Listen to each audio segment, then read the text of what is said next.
C'est pour nous un plaisir de vous retrouver connecté à Zoom Eco Live qui vous parle de l'économie de la République démocratique du Congo. Alors, tel que vous le savez si bien, nous émettons à Kinshasa, capitale de la République démocratique du Congo. Pour cette nouvelle édition, bien évidemment, nous apporterons des nouvelles sur l'évolution de l'économie. Et pour commencer, il s'agira de faire un zoom sur les charges rétrocédées aux provinces et entités territoriales décentralisées à fin février 2024. Et ce sera dans la rubrique chiffres clés que nous présente Judith Unamaka. Nous aurons aussi un dossier avec Bichougou concernant l'élection des gouverneurs de province ici en République démocratique du Congo. Mais avant d'y arriver, prenons d'abord les nouvelles en bref et l'on se retrouve juste après pour la suite du programme.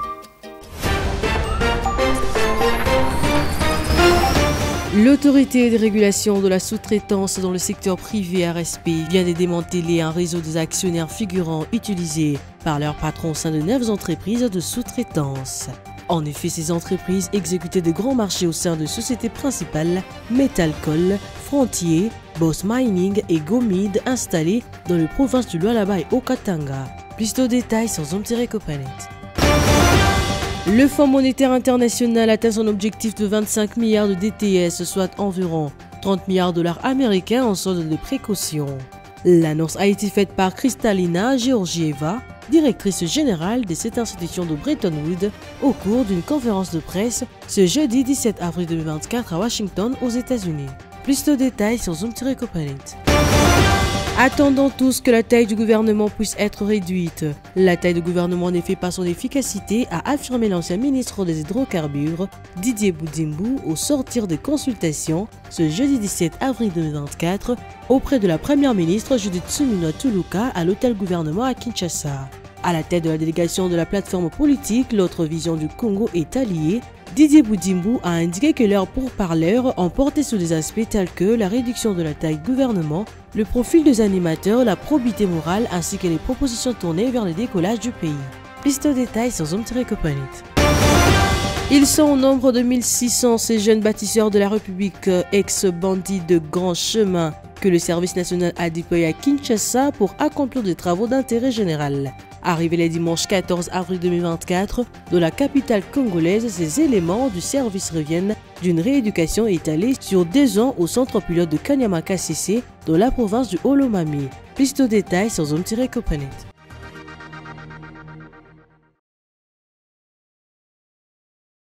Nous revoilà sur ce plateau pour entamer des précisions chiffrées avec Unamaka qui aujourd'hui nous parle de l'évolution du cours de change en République démocratique du Congo, particulièrement dans la province Kinshasa. Ensuite, nous irons prendre des précisions sur les charges rétrocédées aux provinces et entités territoriales décentralisées à fin février 2024. On la reçoit juste après ceci. Restez branchés.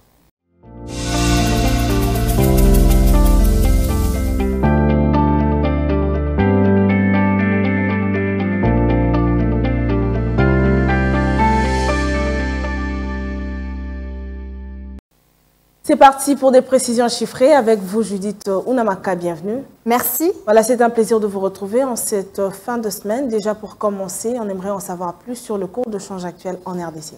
En prenant en compte le tarif de bourse présentement en République démocratique du Congo, on peut noter clairement qu'à l'officiel, 1 dollar se change à 2785 francs, un franc CFA vaut 4,53 centimes et 1 euro se négocie à 2977 francs. Maintenant, prenons la catégorie marché parallèle. Nous sommes focalisés particulièrement à Kingabwa et dans ce lieu, 1 dollar se change à 2750 francs, un franc CFA vaut 4,55 centimes et 1 euro vaut 2980 francs. Poursuivons donc, Unamaka, avec des précisions sur combien est-ce que le gouvernement de la République démocratique du Congo a rétrocédé aux provinces de la RDC à fin février de l'année en cours, l'année 2024. Les 26 provinces de la République démocratique du Congo ont bénéficié des crédits de l'ordre de 240,4 milliards de francs congolais de la part du gouvernement central au titre des rétrocessions aux provinces à fin février 2024, pendant que les prévisions linéaires ont été de 618,4 milliards de francs congolais, soit 309,2 millions de dollars américains. Et sur base de ces chiffres,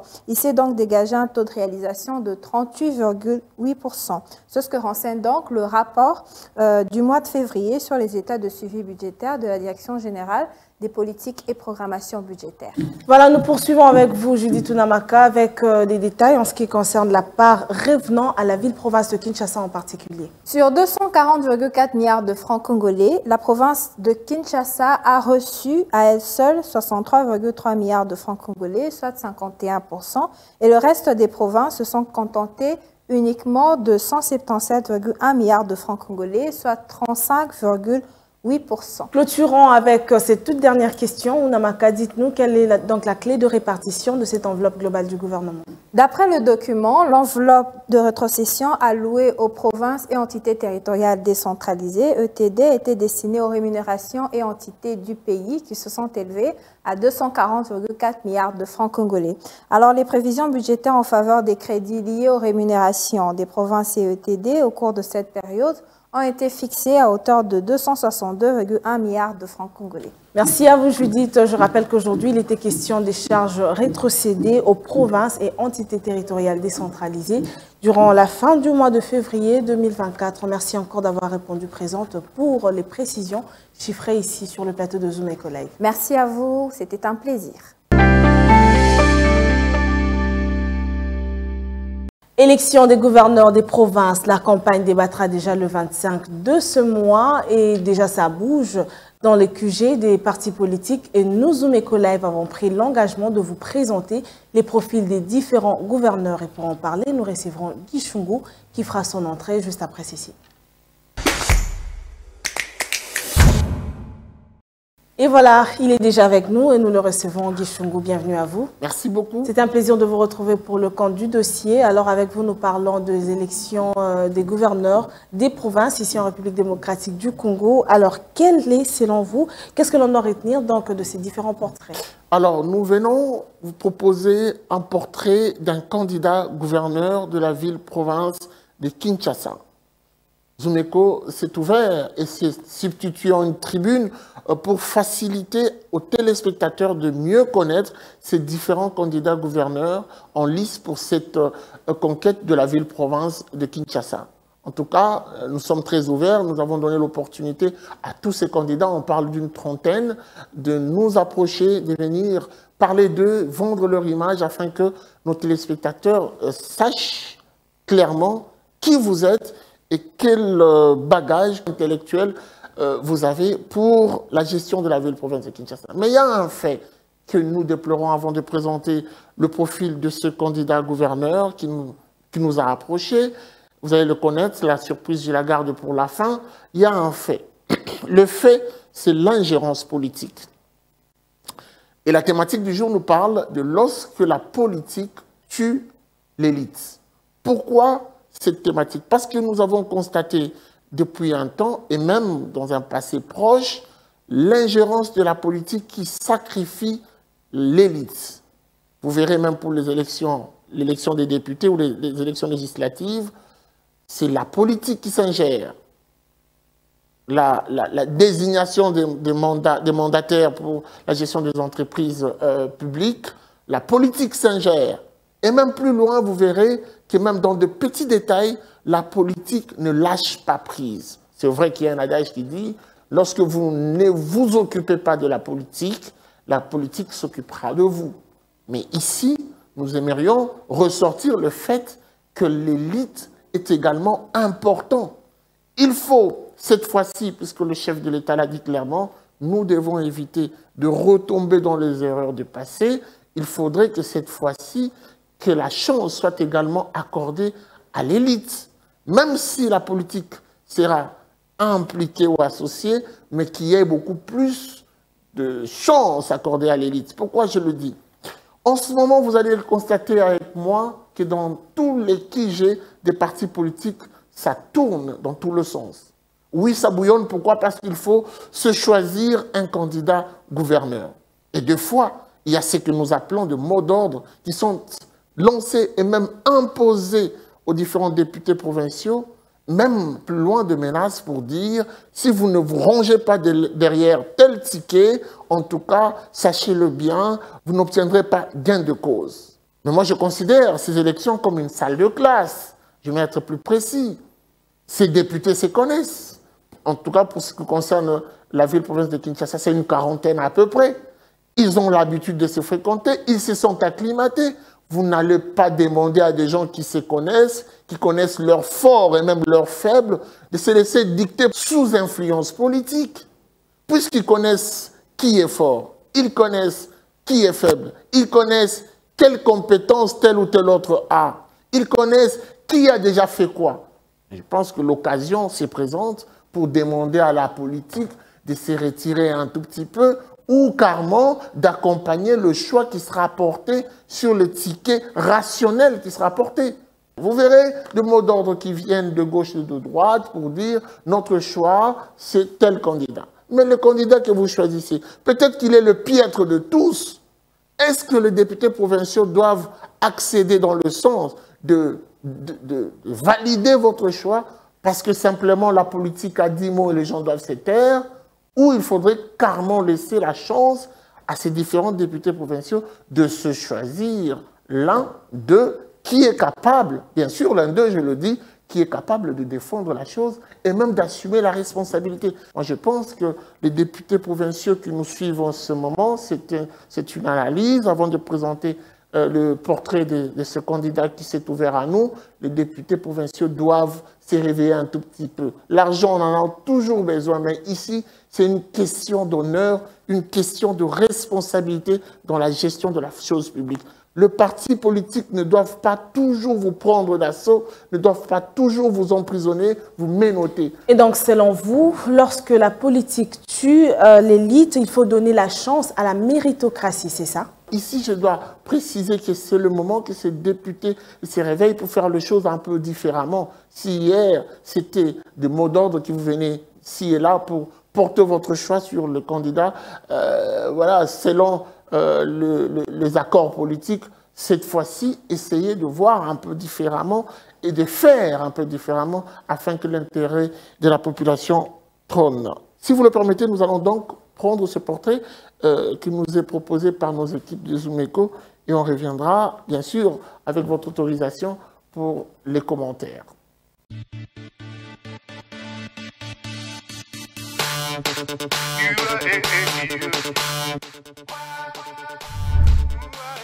Le 10 indices de mon portrait du jour. Il est un entrepreneur congolais, père de famille, fondateur d'une agence conseil en communication, propriétaire d'une chaîne de télé et d'une radio 100% culture et divertissement. Il a un élogieux parcours dans le monde des affaires, tant au niveau local qu'international. Reconnu par de publications prestigieuses telles que Forbes USA, ses activités vont du secteur de la publicité congolaise à l'immobilier, au secteur de médias et une participation dans des sociétés américaines, canadiennes et émirates. Il dispose également d'une expertise en communication, publicité numérique et médias et cofondateur de la fondation Bombolo Méné aux côtés d'Anastasie Todiéché et de plusieurs scientifiques belges. Son parcours a commencé humblement. De retour au Congo après avoir terminé ses études en Europe, dans sa gibecière, contrairement à d'autres compatriotes, il avait à peine $350. Cependant, il était convaincu que sa véritable richesse est spirituelle et qu'elle s'est traduite plus tard par un succès tangible. Il crée sa société Divo, ce qui signifie des idées qui valent de l'or. Il est devenu rapidement une force avec laquelle il fallait compter dans le monde de la publicité congolaise. Avec des campagnes à succès telles que « C'est la pub qui m'épouse »,« Robank is my bank »,« Nous sommes tous biac » et des jeux SMS innovants tels que « Le mariage de rêve » et « Vodafolie », la liste non exhaustive. Il a consolidé sa place dans l'industrie. Il s'est investi également dans les secteurs de divertissement pour décomplexer les Quinois, amenant au Congo des vedettes internationales de la musique comme P-Square, Davido, Aya Nakamura, Eve, T-Pain, Brian Less, Olivia Joynet, Wizkid, pour ne citer que cela. Dans le cadre d'une transaction historique confirmée par Forbes USA, il a acquis une participation de 20% dans le géant de divertissement Global Entertainment. Basé en Californie, cette opération témoigne de la volonté qu'il a de rapprocher les secteurs du divertissement du Congo et de l'Amérique du Nord. Au-delà de la publicité, il a joué un rôle déterminant dans l'introduction de moyens de divertissement modernes à Kinshasa. Il a lancé les premiers bowling modernes de la ville et crée de points de repère tels que la salle de spectacle Chaubeuse, la salle de cinéma Cinebeuse et ces entreprises ne se contentent pas d'offrir seulement du divertissement, elles dynamisent également le paysage économique et culturel de sa ville de Kinshasa. Il a joué sa partition dans la campagne de candidat Fachivé en 2023 pour les élections présidentielles de manière très créative. Réputé pragmatique, créatif et trouvant des solutions à tout, cet expert en communication de crise attribue sa réussite à Dieu et à une éthique de travail implacable. Il croit à l'apprentissage permanent, même à partir des échecs, et insiste sur l'importance de la persévérance. Il est également fier de promouvoir le Congo, plus particulièrement sa capitale Kinshasa et son potentiel, en veillant à ce que son pays s'y sente représenté dans toutes ses entreprises internationales. Son rêve est de faire de Kinshasa Kenyasika avec son colistier Guy Richard Malongo. Je suis Deo Kasongo.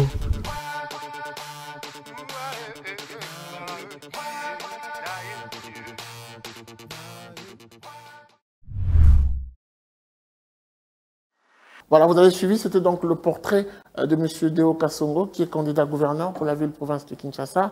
Et donc, Zoumeko lui souhaite voilà, bonne chance. On aimerait aussi préciser et dire à tous ceux qui sont candidats, si vous voulez faire parler de vous ou voilà, venir donner des informations sur vous, n'hésitez pas, venez, contactez-nous au numéro qui s'affiche à l'écran. Vous serez pris en charge et nous ferons aussi un portrait pour être beaucoup plus équilibré. Voilà un peu pour les détails. Ok, merci à vous Guy Chungu, c'était un plaisir de vous avoir reçu. Nous espérons vous retrouver prochainement avec un autre dossier sur ce plateau. Merci beaucoup. Les perspectives économiques pour l'Afrique subsaharienne s'améliorent progressivement suivant les indications que vient de publier le Fonds monétaire international. Et pour en parler, nous allons rejoindre notre envoyé spécial à Washington, Patrick Boumou. Après 4 années mouvementées, le Fonds monétaire international note une reprise timide et coûteuse de l'économie au sein de la région Afrique subsaharienne, comme vient de l'annoncer lors d'une conférence de presse M. Abebe Aimbro Selassie, le chef du département Afrique. Je vais commencer par une bonne nouvelle. Après 4 années difficiles et de multiples chocs, l'Afrique subsaharienne a une économie qui semble connaître une embellie. La croissance devrait atteindre 3,8% en 2024, contre 3,4% l'année dernière, après un pic d'environ 10% fin 2022. L'inflation est retombée pratiquement de moitié à 6% au début de cette année grâce à l'action décisive des banques centrales. Cela comprend un ralentissement de l'augmentation des prix des denrées alimentaires, une évolution positive pour un continent où le coût des crises a été aigu ces dernières années. En outre, les efforts de rééquilibrage budgétaire commencent à porter leurs fruits. La dette publique médiane se stabilise à environ 60% du PIB, ce qui arrête une tendance de 10 ans. Et les pays commencent à retourner sur les marchés après environ 2 ans d'arrêt. Ce sont des signes encourageants, mais la région n'est pas sortie de l'ornière. Effectivement, à la même occasion, M. Abebe s'est félicité des efforts fournis par le gouvernement congolais dans le cadre de la mise en œuvre de ces programmes triennales avec le Fonds monétaire international. Il s'agira, à la conclusion, d'un premier cycle complet, d'un premier programme complètement terminé entre la République démocratique du Congo et le Fonds monétaire international. Nous sommes très fiers de la manière dont nous avons soutenu le pays. Le gouvernement doit être félicité pour avoir mis en place les politiques difficiles au cours des 3-4 dernières années, ce qui a permis d'arriver à un meilleur degré de stabilité macroéconomique pendant cette période de choc très violent enregistré dans la région. Nous continuons à parler avec le gouvernement. Le programme actuel arrive effectivement à son terme. Le gouvernement souhaite lancer un autre programme et nous sommes tout à fait disposés à nous lancer dans ces discussions. Mais je dois dire que je crois comprendre que c'est le premier programme de l'histoire du Congo qui va passer par le cycle intégral de 3 ans sans interruption. Ce qui montre bien la résilience de la réforme par le gouvernement, ce qui est une bonne nouvelle. Poursuivons à présent avec le marché du jour que nous présente Naomi Kandé. Aujourd'hui, elle nous ramène toujours dans un des marchés de Kinshasa pour parler des prix des vaisselles en plastique. On la suit dans ce nouveau numéro.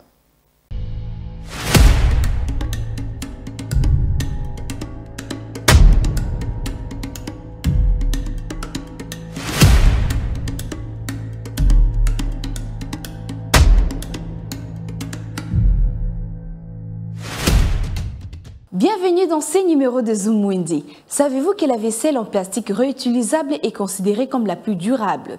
Grâce à ses nombreuses vertus, la vaisselle en plastique est pratique, facile à nettoyer, économique et écologique.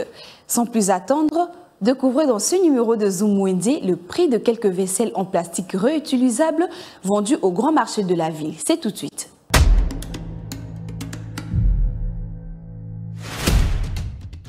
Commençons ces nouveaux marchés avec une assiette ronde qui varie entre 2000 francs et 4000 francs, tout en dépendant de la mesure d'une assiette.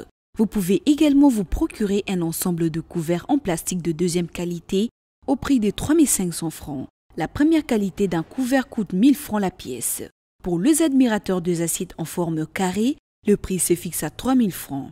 Pour mieux conserver vos repas, le bol en plastique sans couvercle commence à partir de 5500 francs. Pour le bol avec couvercle, le prix varie entre 5 000 francs et 10 000 francs, tout en dépendant de la mesure et de la qualité. Pour le prix de gobelet en plastique réutilisable, un gobelet en plastique sans manche de deuxième qualité revient à 1 500 francs. Celui de la première qualité coûte 4 000 francs par pièce. Entre 2 000 francs et 3 000 francs sont le prix fixé d'un gobelet avec manche de deuxième qualité. La première qualité d'un gobelet avec manche se vend à 6 000 francs. Parmi la vaisselle en plastique vendue au marché de Kinshasa, on trouve également une carafe d'eau de deuxième qualité à 8 000 francs pour la petite mesure. La grande mesure revient à 15 500 francs. La première qualité d'une carafe d'eau est vendue à 3 600 francs congolais au grand marché de la ville.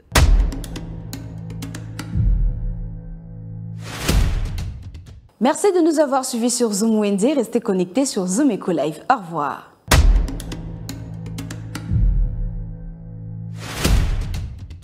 Vous voulez en savoir plus sur les rendez-vous économiques qui se tiennent en République démocratique du Congo ainsi que les détails qui accompagnent Adassa-Grâce? Nous en parlons dans l'agenda du jour. Prêt à noter? Apprêtez votre carnet et votre stylo. On note tous ensemble.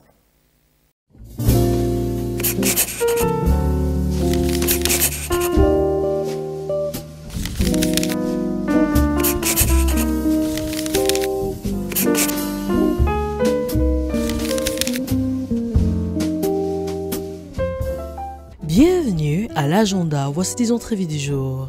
Diaspora Boost a débuté avec Business Conference Diaspora Summit RDC le jeudi 18 avril dernier à Kinshasa pour se clôturer le 21 avril prochain avec comme thème Boostant la diaspora congolaise à devenir de levier du développement économique en RDC. À présent, la 33e conférence régionale de la FAO pour l'Afrique a débuté le 18 avril dernier au Maroc et se poursuivra jusqu'au 20 avril prochain avec le même thème, système agroalimentaire résilient, transformation rurale inclusive. Et pour finir, la 8e édition de la Semaine française de Kinshasa s'y tiendra du 24 au 26 avril 2024 et sera axée sur le levier de la croissance en RDC. Merci de nous avoir suivis. Au revoir.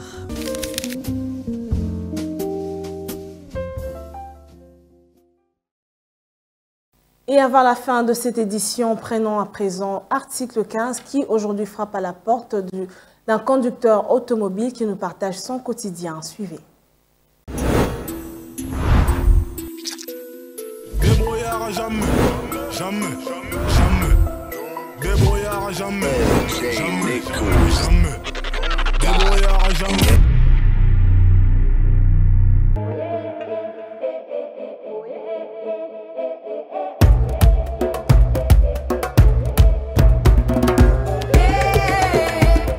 Chauffeur. Biso pana biso nyonso tant homme de métier ndenge tovandi tant que papa azosala bo biso pe tozotala yango na pe touti nsiki okoti mécanique ndenge li papa tili ote nde totikala boye.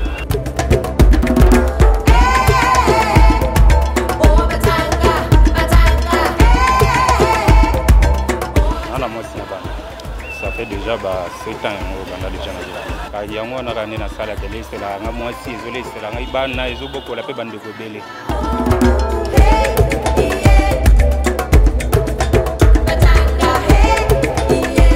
Kaka onde tozozoya muke wana nde tobombaka toyebi mwa bamonisi kosala mpe mwa muke na banki mwa muke na nini mpe ezosunga mpe mwa libota.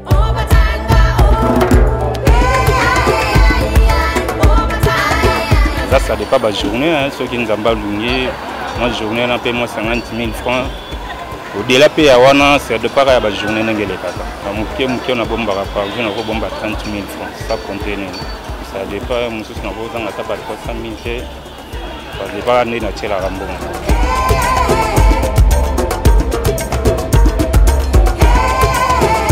Le salaire que Zali n'a pas fait, c'est la Rambon, on a 230 000, on a 10% au bakate la radisa na kisasa va bouler zate ya on a minute au boulot tozana ngo ya ngo ya on a tozo sala tozo vivre na ngo musala les amala na kisasa musala mabeza te chaka kisere na ndo ko mona valeur ya musala na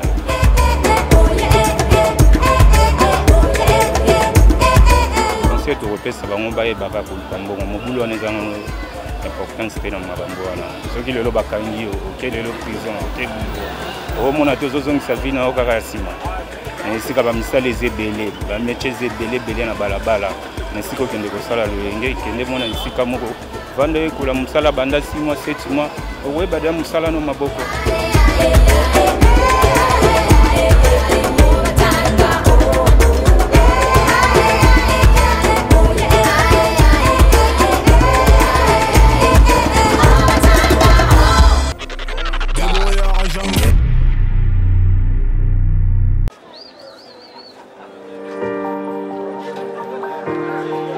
Dans les détails du marché, nous avons appris à vous connaître, à vous comprendre et vous apporter plus de lumière.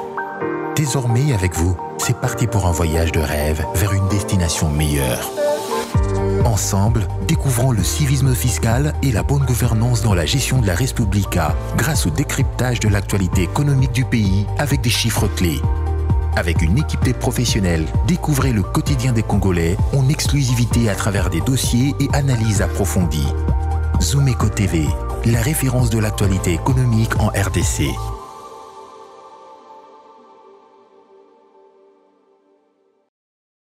Nous voilà arrivés à la fin de cette édition. Merci à vous d'avoir été nombreux à la suivre. C'était un plaisir pour nous de vous partager l'évolution de l'économie de la République démocratique du Congo. D'ici là, portez-vous bien et moi je vous retrouve prochainement avec le même plaisir. Au revoir et à bientôt.